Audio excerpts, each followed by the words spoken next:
शुरुआत हो चुकी है इस महामुकाबले की। भारत और पाकिस्तान एक दूसरे के खिलाफ। मोहम्मद नदीम आए हैं रेड करने के लिए, बोनस लेना इनकी खासियत होती है, मगर राइट रेडर है, इनका सीधा सीधा कंपटीशन उधर सुरेंद्र नाडा से, और वो परेशानी में नजर आए तो मोहित छिल्लर उनके हमेशा के साथी, बेंगलुरु बुल्स के साथी, उससे पहले यू मुंबा के साथी, हरियाणा स्टीलर के साथी, उनकी मदद के लिए आए। मोहम्मद नदीम एक यंग उभरते हुए खिलाड़ी पाकिस्तान के लिए, सुपर लीग की खोज कहे जा सकते हैं। और ये वर्ल्ड कप, पिछले वर्ल्ड कप की खोज नहीं कहूंगा, पुनर्जन्म जरूर हुआ था। सबसे लंबे हाथ अजय ठाकुर, हर डिफेंडर एक ही बार। मुदस्सर अली बाहर गए, पहला पॉइंट, टच पॉइंट लिया, और इसके साथ ही ये अजय ने खाता खोला, मुदस्सर को बाहर किया, और लेफ्ट कॉर्नर को नहीं, लेफ्ट इन को टारगेट करके एक पॉइंट वहां पर उन्होंने कमा लिया। अब इब्रार आए हैं और ये लेफ्ट रेडर है, तो मोहित छिल्लर से थोड़ा दूर रह रहे हैं, क्योंकि सीधा सीधा उनका, और लेफ्ट कवर नॉर्मली आपको मंजीत छिल्लर खेलते हुए दिखाई देते हैं, वो स्टार्ट नहीं कर रहे, तो दीपक निवास हुडा वहां पर। मोहित और सुरेंद्र की पारंपरिक जोड़ी अक्सर साथ दिखाई देती है। नदीम लगातार रेड्स पर। जी हाँ, सुरेंद्र नाडा, ये डिफेंस की दिवाली, रेडर का दीवाला काम कर दिया सुरेंद्र नाडा ने। भारत का कॉर्नर कितना मजबूत है, न सिर्फ एक बल्कि दोनों। आप अंदर जाएंगे, बोनस के लिए अटेम्प्ट लेंगे, तो एंकल आपका अपने आप हाथ में आ जाएगा, वही हुआ। और राहुल चौधरी ने वहां पर इनिशिएट किया उतना ही जितना सुरेंद्र नाडा ने किया। देखिए, अगर डिफेंस की हम बात करेंगे तो मुझे इनके ऊपर बहुत कॉन्फिडेंस है। सुरजीत, सुरेंद्र नाडा, मोहित और दीपक, और मंजीत छिल्लर जी भी हैं हमारे साथ, है ना।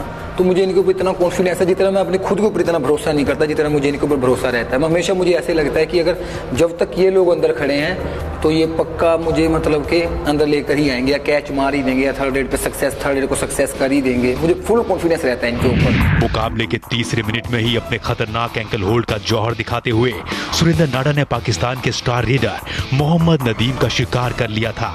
जवाबी कार्रवाई में पाकिस्तान ने भारत के स्टार रेडर को निशाना बनाया। प्रदीप नरवाल को पाकिस्तान के डिफेंस ने उठाकर बाहर फेंका। प्रदीप नरवाल क्या डिफेंस के झांसे में आ गए। दरअसल ये डू और डाई रेड थी, तीसरी रेड खाली नहीं जा सकती किसी भी टीम की, पॉइंट लेना होगा। वसीम सज्जाद ने डाइव किया। जी हाँ, मौके को देखा जय, हो जिस तरीके से लपके, और पाकिस्तान की बढ़िया शुरुआत। 3-2 से पाकिस्तान आ गई। जी हाँ, और सबसे बढ़िया तरीका पेस कम करने का होता है कि आप अपने ओपोनेंट्स पर हावी हो जाएं, मगर अजय ठाकुर ने एक बार फिर अपने लंबे हाथों का इस्तेमाल किया, शानदार टच क्लेम कर रहे हैं। नासिर बेंच पर 3-3 की बराबरी। अजय ठाकुर, हो बिल्कुल कोई मौका नहीं। आप अजय ठाकुर के कदमों की तरफ निहारते रहे और उन्होंने हल्के से आपको चपत लगा दी। बिल्कुल अब तक पाकिस्तान का डिफेंस चला है, खासतौर से वसीम सज्जाद का एक एंकल होल्ड जो उन्होंने प्रदीप नरवाल पर लगाया, वो सचमुच लाजवाब था। डिफेंस का अच्छा सपोर्ट आया। यहां पर बोनस ले सकते हैं अगर ज्यादा अंदर जाने की कोशिश करें, लेकिन खतरा सामने। वसीम सज्जाद, ओहो, कितने पॉइंट्स, कम से कम 2 लग रहे हैं, हो सकता है ये एक ही पॉइंट दिया। रिप्ले देखना बहुत ही दिलचस्प होगा। टर्न किया, टंबल किया, उसके बाद नदीम दूर रहे। नदीम ने अच्छी सूझबूझ दिखाई। बिल्कुल, न सिर्फ नदीम बल्कि इब्रार भी वहां पहुंच गए थे, दोनों वहां से अलग हुए, सिर्फ वसीम सज्जाद को जाने दिया। लेकिन ऐसा लगा कि शायद कोहनी लगी थी, हो सकता है निगाहों से बच गई हो। मैं कहूंगा वेरी गुड अंपायरिंग, शानदार अंपायरिंग का मुजाहरा वहां पर पेश किया था। हमें कमेंट्री बॉक्स से कई बार चीजें बड़ी आसान लगती हैं। डू और डाई रेड, तीसरी रेड है इस समय, बिना पॉइंट के वापस नहीं लौटेंगे, बोनस ले सकते हैं। अटेम्प्ट किया है बोनस का, लेकिन आसान नहीं होता भारत के डिफेंस, और वो भी जब सातों खिलाड़ी मौजूद हो। ये डू और डाई रेड, रेडर के लिए, डिफेंस के लिए नहीं। हाथ बाहर से आया, बाहर से हाथ आना अलाउड नहीं होता है, इसलिए उन्हें बेंच पर जाना होगा। दोनों टीमों के बीच एक एक पॉइंट के लिए जंग छिड़ चुकी थी। पाकिस्तान की सबसे बड़ी कामयाबी ये थी कि उन्होंने पीकेएल के सबसे करिश्माई रेडर प्रदीप नरवाल को पूरी तरह खामोश रखा था। प्रदीप नरवाल डुबकी किंग के नाम से जाने जाते हैं, डुबा दिएगा एक बार फिर। इस डिफेंस को प्रदीप नरवाल का तोड़ आता है।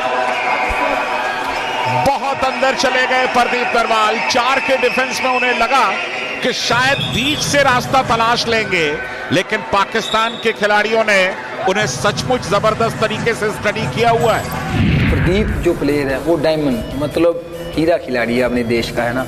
मैं तो ये मानता हूँ, और कबड्डी को इंडिया में अगर मानते हैं तो प्रदीप नरवाल बहुत अच्छा खिलाड़ी है। एक सबसे बड़ी बात है, बिल्कुल यंग है, अभी उसने शुरुआत किया है ना इंडिया लेवल पे खेलना। इंटरनेशनल मैच और नेशनल मैच ये बहुत डिफरेंस है इनमें, है ना। इसमें स्पीड इतनी है प्रदीप में कि ये इतनी स्पीड से भागे, अगर सामने वाला एडजस्ट नहीं कर पाएगा तो उसकी टांगों में घुस जाएगा। आज उसी वजह से प्रदीप की तो 1-2 कैच हो गई। एक बुरी परफॉर्मेंस से आप फकीर नहीं बनते, एक अच्छी परफॉर्मेंस से आप सिकंदर नहीं बनते। प्रदीप नरवाल अच्छा नहीं करते, मैं कतई हतप्रभ नहीं होता हूं, क्योंकि बुरा दिन खिलाड़ी का आता है, मुझे पता है अगले मैच में भरपाई करना। पाकिस्तान को भले ही प्रदीप को खामोश रखने में कामयाबी मिल गई थी, मगर भारतीय टीम में सितारों की कोई कमी नहीं थी। भारतीय खिलाड़ियों ने अपने तेवर दिखाए तो पाकिस्तान की टीम बैकफुट पर आ गई। चूंकि प्रदीप नरवाल फिलहाल उपलब्ध नहीं है, इसलिए राइट रेडर अजय ठाकुर एक बार फिर रेड करते हुए, दादा आप सोचते कहीं ना कहीं आगे जाके मनजीत छिल्लर को लाना चाहिए, क्योंकि डिफेंस से उतने पॉइंट नहीं कमा। अजय ठाकुर उड़ देखा, इब्रार आ रहे हैं, उनके शिकंजे से उड़ गए। यह है पूर्वानुमान। पहले से इस बात का अंदाजा हो चुका था कि इब्रार हल्का हल्का, जैसे ही इब्रार ने झुकना शुरू किया, अजय ने उड़ान लेनी शुरू कर दी। ये गगन छोटा पड़ जाए तेरी उड़ान ऐसी हो, ये चमन सारा खिल जाए तेरी महक ऐसी हो। वाह क्या मुकाबला, वाह क्या शुरुआत। वो तकरीबन बहुत उसकी हाइट है, वो दूर से हैंड टच करता है, तो काफ़ी मैच्योर प्लेयर है वो। थोड़ा लंबा है, रीच भी ज़्यादा है और तेज़ है थोड़ा, बाकी प्लेयर्स की निस्बत तेज़ है, और उसको कद का भी एडवांटेज है। बाजू लंबे है, उसकी टांगे लंबी हैं, तो फिर वो टच पे है ना, बोनस पे भी है उससे एडवांटेज, लेकिन टच पे ज़्यादा खेलता है। अजय ठाकुर के सबसे लंबे हाथ हैं हाइट भी सबसे बड़ी है, उनके हाथ भी लंबे बड़े, स्टैचर भी बहुत बड़ा है। और जब उनकी परफॉर्मेंसेस आप देखते हैं तो खुद में बोलती हैं। और इस मैच में उन्होंने 8 पॉइंट लिए थे और फिनेस के साथ लिए थे, ये नहीं क्योंकि सुपर हिट लगाई थी उन्होंने। Kabaddi masters Dubai 2018 back tracking skills, Surjeet bench पर, पाकिस्तान को 1 अंक। पैडी यहां पर गलती सुरजीत की थी, ये डू और डाई रेड थी। डिफेंस को इतना अटैक पर जाने की जरूरत नहीं थी, क्योंकि पूरा प्रेशर यहां पर रेडर पर था। भारत के रेडर्स को पाकिस्तान के डिफेंस ने चलने नहीं दिया। भले ही भारत के पास 1 अंक की लीड हो, पर मानसिक तौर पे अब तक ये मुकाबला पाकिस्तान ने जीता। बड़ी सुपर लीग के बाद पाकिस्तान की कबड्डी भी सचमुच इंप्रूव होने लगी है। क्या वो लॉबी में गए? और अगर लॉबी में गए तो उससे पहले क्या टच मारा था? लो स्कोरिंग एनकाउंटर, ये अंक दे दिया गया भारत को। बिना टच के आप लॉबी में प्रवेश नहीं कर सकते। वो जो ऑरेंज ट्रैम लाइंस आप देख रहे हैं, उन्हें लॉबीज कहा जाता है। टच के बाद ही आप उसका उपयोग कर सकते हैं। राहुल चौधरी लॉबीज में कॉन्फिडेंट हैं। जी हां, 1 और अंक भारत को, 7-5 भारत के फेवर में स्कोर। काशिफ रज्जाक को बाहर जाना पड़ा है। 3 पॉइंट्स की लीड है भारत के पास, लेकिन ये लीड कोई मायने नहीं रखती। 12 मिनट का खेल पूरा हो चुका है। पहले हाफ में ब्लॉक करने की कोशिश, बहुत अच्छा एंगल नहीं, लेकिन उसके बावजूद कामयाब। डिफेंस के हौसले बुलंद, रेडर के वापसी के रास्ते बंद। थोड़ी देर पहले पिछले पॉइंट से वापस आ गए थे प्रदीप नरवाल, मगर यहां पर सुरजीत उससे पहले आ गए थे, इसलिए उन्होंने राइट कवर की भूमिका बखूबी तरीके से निभाई। राहुल चौधरी, नाम तो सुना होगा दादा आपने? बिल्कुल, सारी दुनिया ने सुना है, क्योंकि ये भारतीय कबड्डी के पोस्टर बॉय हैं। सबसे ज्यादा पॉइंट्स इनके खाते में जमा है, और क्या गजब का प्रदर्शन करते हैं। यहां सुपर टैकल की एक बार फिर गुंजाइश हो सकती है। डिफेंडर आउट, मेरे ख्याल से एक खिलाड़ी एंड लाइन के बाहर चला गया, और ऐसा होने पर पॉइंट जाता है रेडिंग साइड के खाते में, यानी कि भारत के खाते में 1 और अंक। 10-7 यानी कि 3 पॉइंट्स की बढ़त भारत के।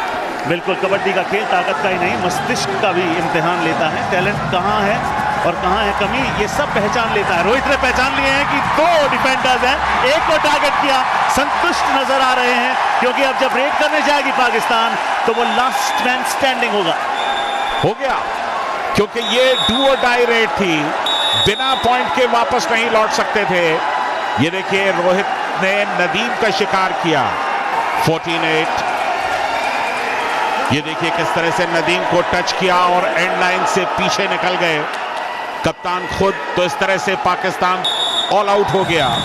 बिल्कुल इजीली का मतलब ऐसा है ब्रदर, शुरू में तो आप यकीन मानिए मेरे ऊपर प्रेशर बढ़ता जा रहा था। जैसे प्रदीप की 2 कैच हो गई, राहुल की हो गई, 1-2 डिफेंस में हमारे शुरू से मिस्टेक हो गई, मेरे ऊपर एकदम थोड़ा प्रेशर आया। मैं इनको मेंटेन करने लगा कि यार थोड़ा रोक के, क्योंकि मुझे ये पता है कि हम लंबा लेके चल सकते हैं गेम को। हमारी टीम की स्ट्रेंथ ऐसी है, हमारा जो बेंच स्ट्रेंथ है वो भी बहुत अच्छा है, जो हमारा स्टैंड बाई है वो जो अंदर फर्स्ट 7 है उनसे भी अच्छा है। तो मैं ये चाहता हूँ कि हम जल्दबाजी ना करें, हम किसी भी टाइम मैच को लेके आ सकते हैं वापसी, हमारे पास इतनी स्ट्रेंथ है हमारे पास। तो मैं इनको यही बोल रहा कि प्लीज़ जल्दबाजी मत कीजिए, प्लीज़ जल्दबाजी मत कीजिए। इस ऑल आउट ने पाकिस्तान को जड़ से हिलाकर रख दिया था। विपक्षी टीम बैकफुट पर आ गई थी। फर्स्ट हाफ खत्म होने में 5 मिनट से भी कम का वक्त बचा था और अजय ठाकुर की सेना पूरे फॉर्म में थी। पाकिस्तान का डिफेंस भी खासतौर से शुरुआती मिनट्स में बहुत जबरदस्त तरीके से चला और ये देखिए ये है झुंड का शिकार। हुजूर जाइए, बेंच पर आराम फरमाइए, ऐसा कहना है भारतीय डिफेंस का। कैसर अब्बास रेड पर थे, निकलने की कोशिश की लेकिन एस्केप कहां से करेंगे। 7 डिफेंस। यह सबसे बड़ा संकेत होता है जब आपका कॉर्नर डिफेंडर अटेम्प्ट लेता है तो आपके कवर्स के लिए न्योता होता है आइए। ओ उस समय अच्छा किया कोई नहीं आया, क्योंकि वो पॉइंट्स गिफ्ट हो जाते। नासिर ने अटेम्प्ट किया था मगर मिड लाइन के बहुत ही करीब थे रेडर। बड़ी नासिर ने आज 2 रिव्यू लिए हैं, दोनों में कामयाब हुए हैं, लेकिन उन्हें यह समझना चाहिए था कि रोहित उन्हें टेम्प्ट कर रहे थे जानबूझ करके और वो उनके ट्रैप में आ गए।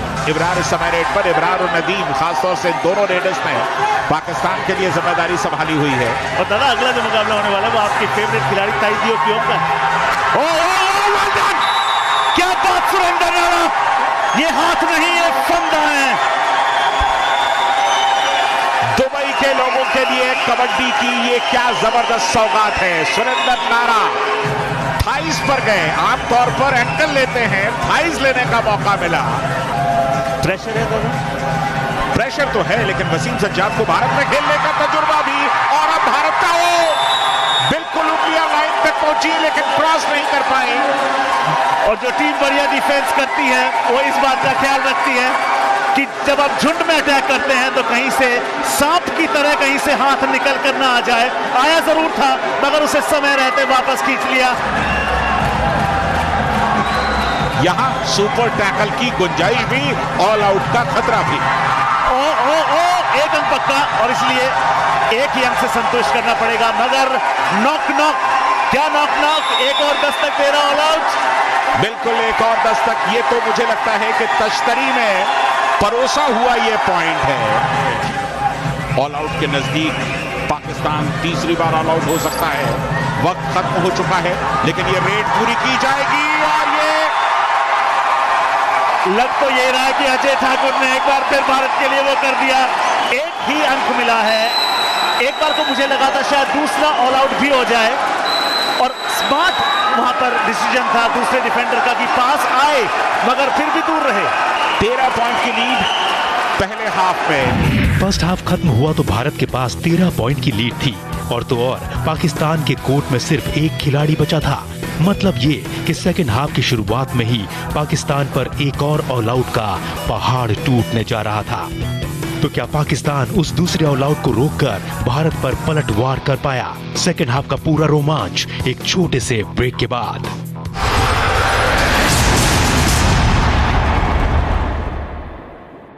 ब्रेक के बाद एक बार फिर आपका स्वागत है। आप देख रहे हैं kabaddi masters Dubai 2018 super hits, जहां हम दिखा रहे हैं भारत और पाकिस्तान के बीच हुआ पहला ब्लॉकबस्टर मुकाबला।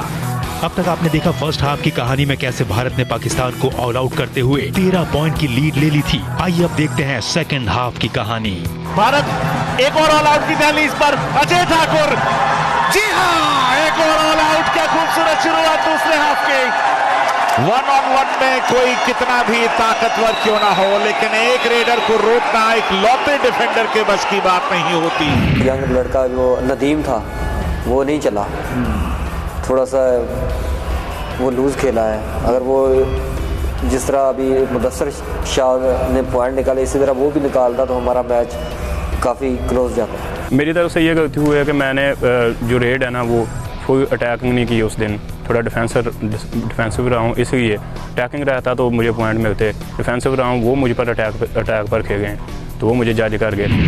भारत के हाथों मिला दूसरा ऑल आउट पाकिस्तान को हार के और करीब ले आया था। मुकाबले में वापसी करने के लिए पाकिस्तान को ऑलराउंड प्रदर्शन करने की जरूरत थी, तो क्या पाकिस्तानी खिलाड़ी ऐसा कर पाए? बहुत ही बढ़िया टैकल, कोई मौका नहीं, एक और पॉइंट। ये देखिए किस तरह का टैकल, बिल्कुल सामने गए, कोई मौका नहीं। रोहित रेड करते हुए और आते ही अपनी छाप रोहित ने छोड़ दी है। रोहित की 5वीं रेड है, 4 अंक इनके नाम अभी भी। एक और जोड़ दीजिए, 5 रेड, 5 पॉइंट, 100% रिजल्ट। मगर सराहना करनी होगी जिस तरीके से प्रो कबड्डी लीग ने मिट्टी से मैच तक का सफर तय करवाया। लाजवाब हमारे अपने खेल कबड्डी को विश्व भर में सराहा जा रहा है। मगर क्या बात नासिर के उस एंकल होल्ड की, डाइविंग एंकल होल्ड, और शिकार किया। इसे कहते हैं नजरें हटी और दुर्घटना घटी। बिल्कुल जरा सी नजर चूके थे और नासिर ने क्या शानदार डाइव किया। यानी कि इस खेल में आपको एक एक्वेस्ट्रियन का फुटवर्क चाहिए, ताकत चाहिए, सूझबूझ भी चाहिए, गजब का फुटवर्क रेडर का। और कितने, क्या ये पहली सुपर रेड है इस मुकाबले की? यानी कि इस पहले मुकाबले की कबड्डी मास्टर्स दुबई 2018 की पहली सुपर रेड पाकिस्तान के नाम इस्तकबाल हो। अजय ठाकुर लगातार रेड्स करते हुए 6 पॉइंट्स उनके खाते में। उनका बैलेंस देखिए और उनकी प्रेजेंस ऑफ माइंड देखिए, उनकी ताकत देखिए। इस खिलाड़ी के अंदर एक बुल भी छुपा हुआ है, बुलडोज करके डिफेंडर को ले गए अपने हाथ में। पाकिस्तान स्कोर का अंत कम करने के लिए एड़ी चोटी का जोर लगाया था, मगर अजय ठाकुर के फॉर्म के आगे पाकिस्तान बेबस नजर आ रहा था। सुरेंद्र नाडा की अगुवाई में भारतीय डिफेंस भी पूरी तरह गरज रहा था। इस बार एंकल अच्छा लिया और डिफेंस ने भी तगड़ा सपोर्ट किया। धर लिए गए या यूं कहें पर कुतर दिए गए। इंतजार किया स्कॉर्पियन का, सुरेंद्र ने लगने दी। उसके बाद दूसरा यानी कि राइट एंकल होल्ड पकड़ा, वो न्योता था मोहित आइए, वो न्योता था संदीप आइए, और इनको बेंच पर भेजिए। राहुल चौधरी बेंच पर एक बार फिर। 10वीं रेड राहुल चौधरी की, सिर्फ 1 पॉइंट उनके खाते में। पाकिस्तान जो कबड्डी टीम है, जो हमारे साथ मैच हुआ था, 5 या 2-3 या 5 मिनट्स में उन्होंने बहुत स्ट्रॉन्ग डिफेंस कर रखा था। कि क्या है, हमारे रेडर जो है अपने जो इंडिया का डिफेंस है वो चेंज है, उनका जो डिफेंस है वो चेंज है। तो वहाँ पे डाइव ज़्यादा लगाते हैं। हमारे यहाँ चैन, थाई होल्ड, अलग अलग स्किल होती है इंडिया में। तो हमें वो थोड़ा सोचना पड़ता है, समझना पड़ता है कि इनका डिफेंस चेंज है, उसमें उसी तरीके से प्लेइंग करनी पड़ती है, उसी तरीके से रेड करनी पड़ती है। अगर हम इंडिया की तरह खेलेंगे तो अपने वहाँ स्कोर बहुत कम मिलेगा, क्योंकि वो 1 से लेकर 7 तक ये नहीं पता कहाँ से डाइव कर दे। डाइव बहुत ज़्यादा करते हैं, एंकल भी निकालते हैं। और अपने क्या होता है, इंडिया में चैन लगाएंगे, यार मुझे पता है ये चैन मारेगा, ये कुछ नहीं करेगा। वहाँ ऐसा होता है, हमें पता ही नहीं होता कि आप चैन, वो पता नहीं कौन सा प्लेयर कहाँ से डाइव मार दे।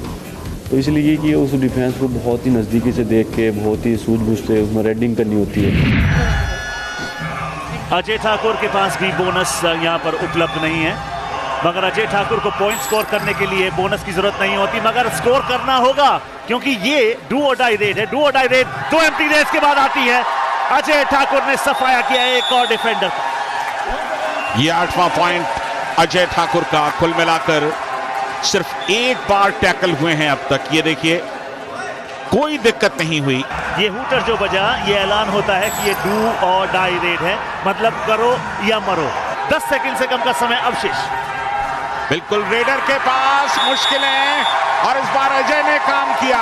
बोनस लेने की कोशिश की थी क्योंकि बोनस डू और डाई से बचा सकता था, लेकिन एंकल मिल गया। अजय को काम पूरा कर दिया। भारत के हमलों से बौखलाए पाकिस्तान ने सुपर टैकल को हथियार बनाकर भारतीय रेडर्स पर हमला बोल दिया। रोहित ये अब तक के दूसरे सक्सेसफुल रेडर रहे हैं अजय के बाद, और ये डू और डाई अपॉर्चुनिटी है। 15 सेकंड से कम का समय शेष होगा। उससे पहले रोहित ने कितने पॉइंट्स? डू और डाई थी, यानी कि पॉइंट लेकर के तो आना ही था, और सुपर टैकल ऑन था, यानी कि 1 की जगह 2 पॉइंट्स मिल सकते थे, और वही हुआ। 1 की जगह 2 पॉइंट मिल गए। राहुल चौधरी डू और डाई रेड में 13 रेस में 1 अंक कमाया है, 14 रेस में भरपाई कर दी क्या? सुपर टैकल मिला पाकिस्तान को।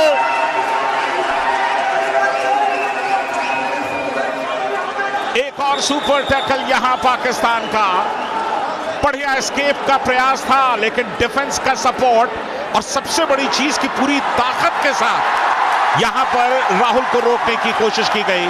आखिरी मिनटों में पाकिस्तान की ये कोशिशें मुकाबले का नतीजा बदलने के लिए काफी नहीं थी। अपने शानदार प्रदर्शन की बदौलत भारत ने इस मैच में पाकिस्तान को करारी शिकस्त दी और ये मुकाबला यहीं समाप्त होगा।